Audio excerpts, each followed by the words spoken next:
Marley from the Energy Boutique with your energy forecast for Saturday, July 15th. So we will see the moon in Gemini go void, of course, at 8:36 a.m. Eastern Standard Time as we prepare to move into Cancer energy, which we lock into at 1:14 p.m.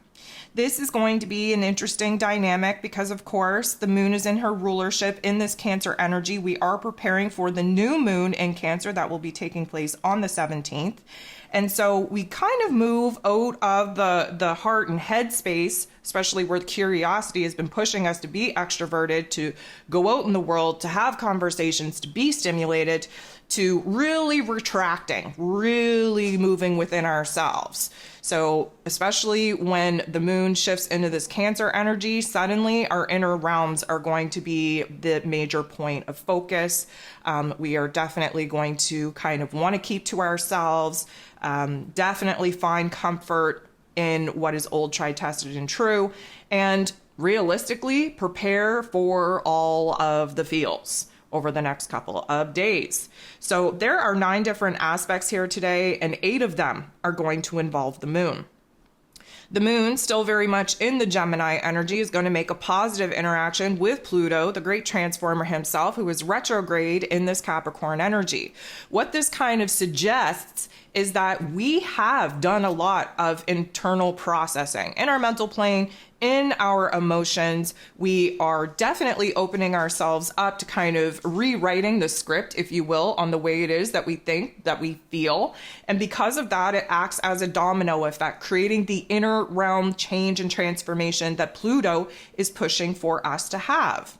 The moon interacts with Jupiter shortly thereafter, but it is a not so nice aspect, which means that there is a conflict, there is a little bit of a tension point. We are kind of blocked from making the moves, from taking the steps that we want to take in order to create new opportunities. Jupiter's over there pushing for change, pushing for transformation, pushing for us to get out in the world and create something new for ourselves.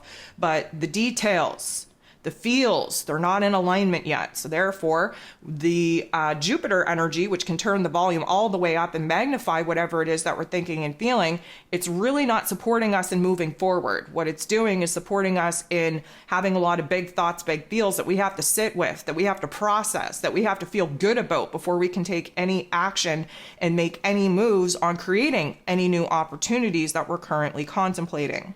The last aspect that we have here with the moon in Gemini, before going void, of course, is a little bit of an overlap, because the moon is going to sextile beautiful energy with Venus, the goddess of love, beauty, worth, pleasure, money, in this Leo energy, the heart and soul of the zodiac, really getting us real and raw and vulnerable with what it is that we need, what it is that we want to create, what it is that we want to pursue in our lives, especially where relationships are concerned.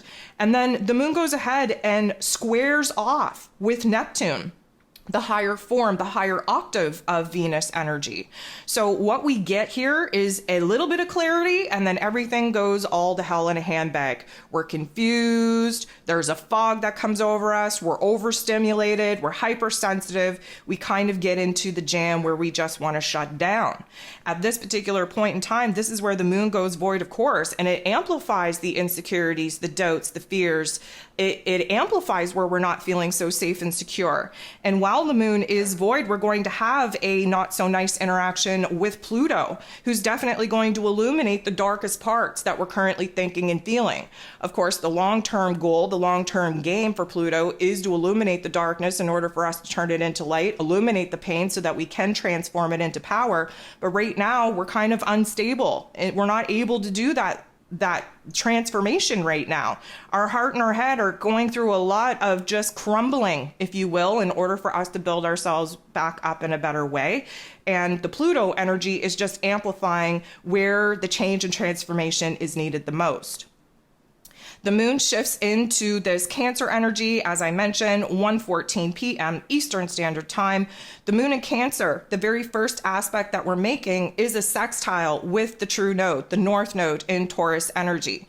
This is going to provide us, again, with a lot of inner realm thinking and feeling. We have to really kind of throw ourselves into playing pretend with some of the plans, some of the paths, some of the directions that we're looking to contemplate in order for us to figure out how it is that that we think and feel about them before we actually engage the physical body to actually take action, make the moves, and make the kind of progress, the change, the transformations that we are currently contemplating making.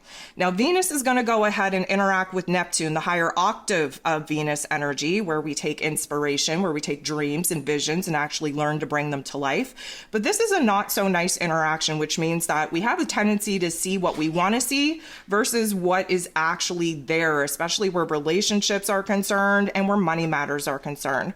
We're feeling very insecure in our thoughts, in our feelings, in the realm of these circumstances.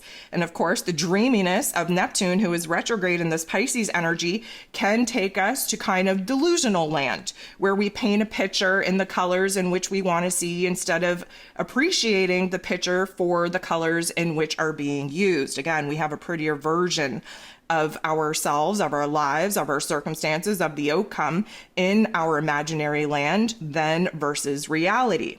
The moon is then going to interact with Chiron in a positive way, the wounded healer, which means that out of this funk, out of this delusion, we are recognizing what it is that we have to let go of, where it is that we have to take a more realistic approach, and where it is that we have to process some of the wounds, sit in those feels in order to start the healing process. And we're definitely going to be inspired to do just that because the moon in Cancer is going to sextile with Mars, who is in this Virgo energy, really looking to take action, to push and assert ourselves into doing what we have to do to heal. That Virgo energy needs us to identify the problem in order for us to come up with solutions.